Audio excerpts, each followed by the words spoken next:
మనస్సును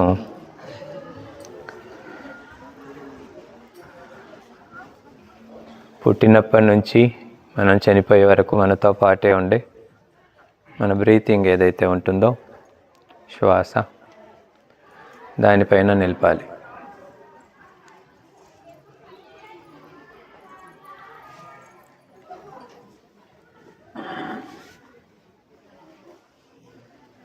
మనకు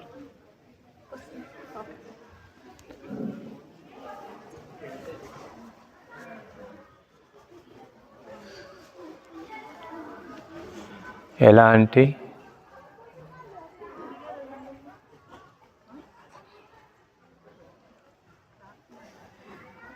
ఇంట్రెస్ట్ లేని వాళ్ళు కళ్ళు తెరవండి, బుద్ధుని వైపు చూడండి. ఇంట్రెస్ట్ ఉన్న వాళ్ళే ప్రాక్టీస్ చేయాలని చెప్పాను.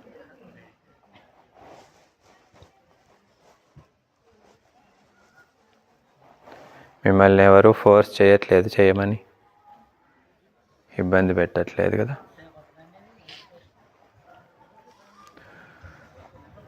సైలెంట్గా కూర్చొని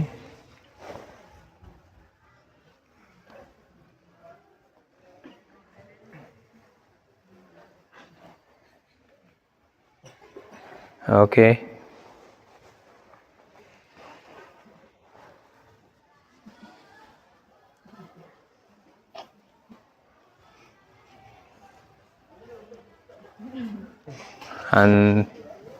డిస్టర్బ్ చేసే పిల్లలు బయటికి వెళ్ళొచ్చు, ఇక్కడ ఉండాల్సిన అవసరం లేదు.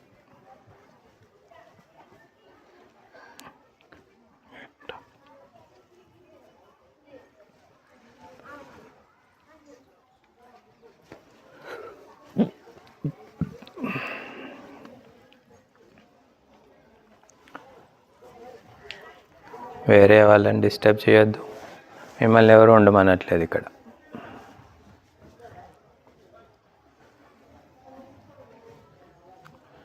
ఇంట్రెస్ట్ ఉన్న వాళ్ళే ధ్యానం చేయొచ్చు.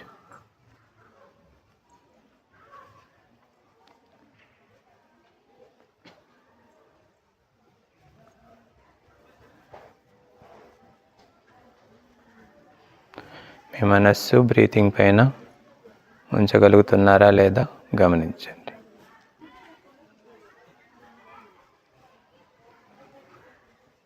మీ మనస్సు మీ అదుపులో ఉందా లేదా తెలుస్తుంది.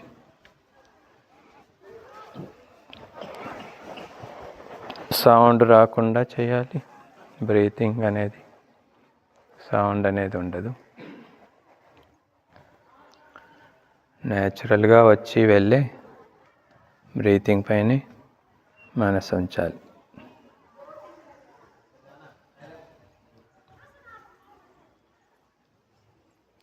సో దీంతో మీకు మీ మనస్సు యొక్క కాన్సన్ట్రేషన్ ఎంత ఉంది లేదు తెలుస్తుంది.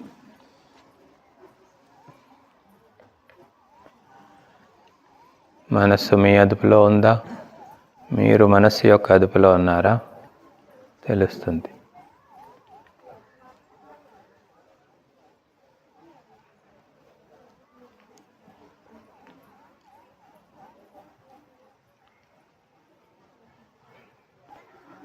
మనస్సు యొక్క కాన్సన్ట్రేషనే మనశ్శాంతి. మనస్సు అదుపులో లేకపోవడమే అశాంతి. పీస్ అంటాం కదా, అది బయట ఎక్కడో ఉండదు, మనసులోనే ఉంటుంది. చక్కగా కంటిన్యూస్గా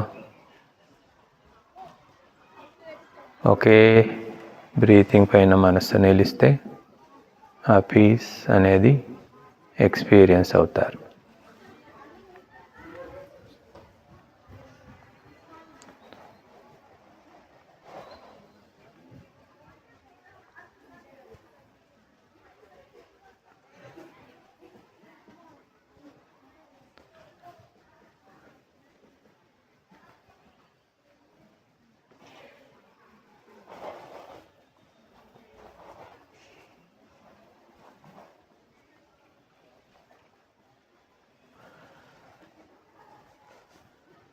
కంటిన్యూస్గా బ్రీతింగ్ పైన మీ మనస్సు ఉంటుందా లేదా పరిశీలించండి.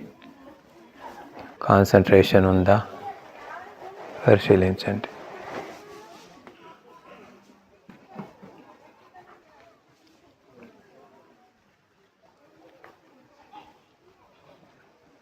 భయం లేదు.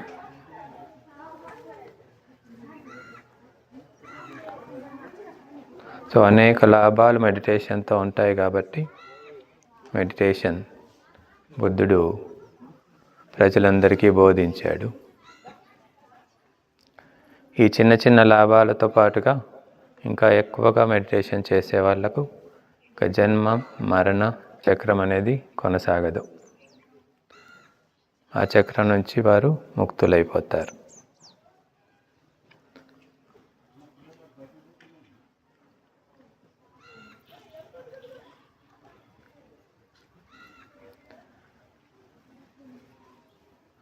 రోజు నిద్ర లేవగానే ఒక 5 minutes ఇలాగే ధ్యానం చేసుకుంటే మీ కాన్సన్ట్రేషన్ ఇంకా అలాగే చేతులు జోడించి బుద్ధ భగవానునికి నమస్కరించండి. నేను చెప్పినట్టు చెప్పండి. నమో బుద్ధాయ, నమో ధమ్మాయ, నమో సంఘాయ. బుద్ధునికి నమస్కరించడం, ధర్మానికి నమస్కరించడం, సంఘానికి నమస్కరించడం, ఈ 3 అవసరమని బుద్ధుడు చెప్పాడు. బుద్ధుడు నాకే నమస్కరించమని లేదు, ముఖ్యంగా ధర్మానికి నమస్కరించండి. నమస్కరించడం అంటే ఆ ధర్మాన్ని నేను ఆచరిస్తాను అని భావించడం. ధర్మంకి గొప్పతనాన్ని, ధర్మం యొక్క గొప్పతనాన్ని తెలుసుకోవడం.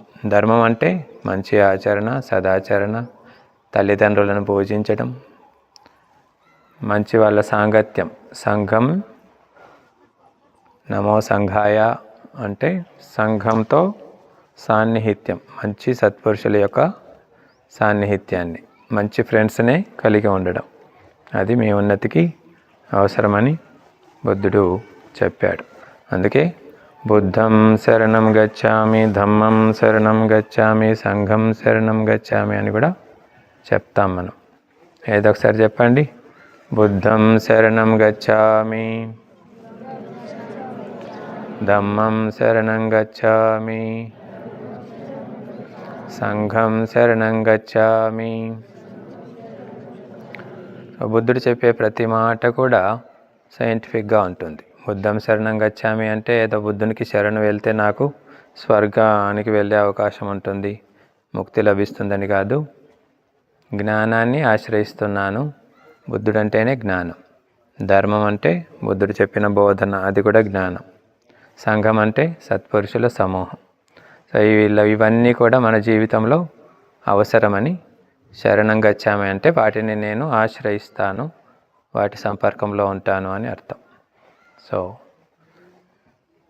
మిగతా పార్కులు కూడా మీకు సమయం ఉంటే సైలెంట్గా వెళ్ళి చూడండి.